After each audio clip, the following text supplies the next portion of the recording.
چلیے آج ہم قرآن کی روشنی میں انسانیت کی بالکل پہلی سب سے بنیادی کہانی کو سمجھنے کی کوشش کرتے ہیں۔ یہ کہانی ہے حضرت آدم علیہ السلام کی۔ سب سے پہلا سوال جو ہم سب کے ذہن میں آتا ہے وہ یہی ہے، آخر انسان اس دنیا میں آیا کیسے؟ ہمارا آغاز ہوا کیسے؟ اور پھر وہ سب سے پہلا انسان تھا کون، وہ جسے اللہ نے خاص عزت دی اور اپنے ہاتھوں سے بنایا؟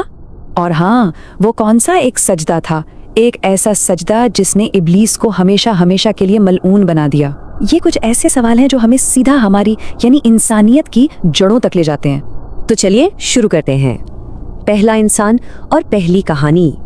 یاد رہے، یہ صرف ایک شخص کی کہانی نہیں ہے، یہ تو پوری انسانیت کے سفر کا سٹارٹنگ پوائنٹ ہے۔ تو ہر چیز کا آغاز یہاں سے ہوا جب اللہ تعالیٰ نے فرشتوں کے سامنے اعلان کیا، میں زمین پر اپنا خلیفہ بنانے والا ہوں۔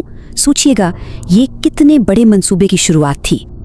اچھا، تو اب دیکھتے ہیں کہ اس پہلے انسان کو بنایا کیسے گیا۔ کن 3 بنیادی چیزوں سے؟ مٹی، روح اور علم۔ اصل میں یہی 3 چیزیں انسان کی حقیقت ہیں۔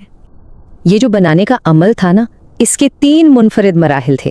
پہلا مرحلہ مٹی سے جسم بنایا گیا، دوسرا مرحلہ پھر اللہ نے اس میں اپنی روح پھونکی جس سے اس میں جان آئی، لیکن وہ چیز جس نے حضرت آدم کو فرشتوں سے بھی افضل بنا دیا وہ تھا تیسرا مرحلہ، اور وہ تھا علم یعنی نالج کا تحفہ۔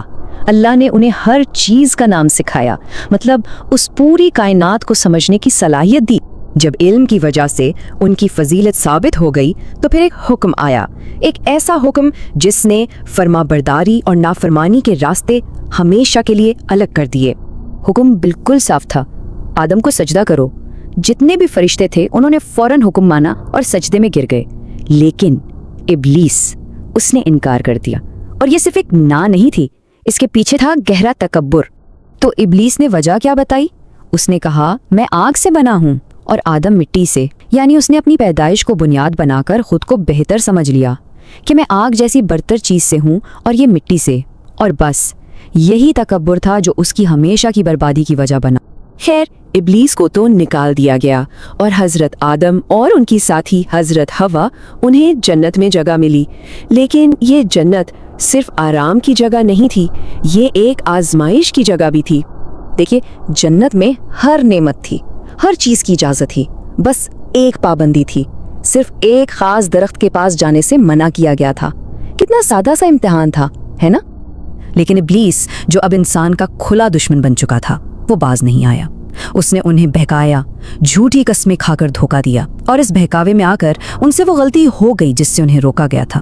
یہ ایک انسانی بھول تھی، لیکن غلطی کے بعد کہانی ختم نہیں ہوئی۔ مایوسی نہیں تھی، بلکہ ایک نیا دروازہ کھلا، توبہ کا اور معافی کا دروازہ، اور یہی دروازہ پوری انسانیت کے لیے امید ہے۔ اور یہ تھی انسانیت کی سب سے پہلی دعا، ربنا ظلمنا انفسنا، اے ہمارے رب، ہم نے اپنی جانوں پر ظلم کیا۔ اس دعا میں غلطی کا احساس بھی ہے اور اللہ کی رحمت پر یقین بھی۔ یہ ابلیس کے تکبر کے بالکل برعکس ہے، یہ عاجزی ہے۔ تو اللہ نے ان کی توبہ قبول کر لی، لیکن اس غلطی کا ایک نتیجہ تھا، اور وہ نتیجہ یہ تھا کہ انسانیت کا سفر اب زمین پر شروع ہوگا۔ پر یہ کوئی سزا نہیں تھی، بلکہ ایک موقع تھا، موقع کہ انسان یہاں آزمائشوں سے گزرے اور واپس اپنی اصل منزل یعنی جنت کی طرف سفر کرے۔ تو پھر اس پوری کہانی سے ہم سب کے لیے سبق کیا ہے؟ اس میں ہمارے آج کے لیے بہت گہری باتیں چھپی ہوئی ہیں۔ موٹے طور پر 4 بہت اہم اسباق ہیں۔ نمبر 1، تکبر یعنی پرائیڈ برباد کر دیتا ہے، جیسا ابلیس کے ساتھ ہوا۔ نمبر 2، غلطی ہو جائے تو واپسی کا راستہ ہمیشہ توبہ سے ہی نکلتا ہے۔ نمبر 3، انسان ہے تو غلطی ہو سکتی ہے، یہ ہماری فطرت کا حصہ ہے۔ اور چوتھا، سب سے اہم سبق، اللہ کی رحمت اس کے غضب پر حاوی ہے۔ اور آخر میں ایک بات سمجھنا بہت ضروری ہے، یہ صرف ایک کہانی نہیں ہے، یہ اصل میں ہماری اپنی کہانی ہے۔ ابلیس کا تکبر اور آدم کی عاجزی، غلطی کرنا اور پھر توبہ کرنا، یہ جو کشمکش ہے نا، یہ آج بھی ہر انسان کے اندر ہر روز چلتی رہتی ہے۔ تو آخری سوال ہم سب کے لیے ہے، اگر یہ واقعی ہماری کہانی ہے تو ہم اس سے سیکھ کیا رہے ہیں؟ زندگی کے ہر موڑ پر جب فیصلہ کرنا ہوتا ہے تو ہم آدم کی عاجزی والا راستہ چنتے ہیں یا ابلیس کے تکبر والا؟